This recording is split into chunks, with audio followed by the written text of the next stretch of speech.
the new municipal of Taytay, here in the new public market of Taytay, and Club Manila East. Thank you. Good day. This is the statue of Dr. Rizal. This is represent the town of Taytay, Rizal. Thank you.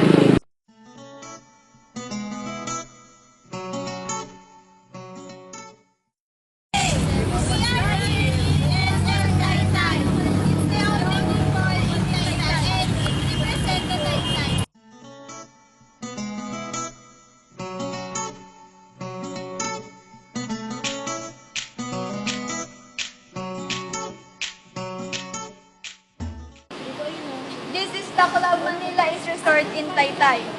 This resort have the first ever wave pool here in Taytay. It have a zip line where you can see the whole resort. Everyone, this is the Kalayaan Park. It is in between Taytay Old Market and Rizal Avenue. Many children play here during afternoon. Sun events are held here. This is St. John Baptist Parish Church. It is near San Juan.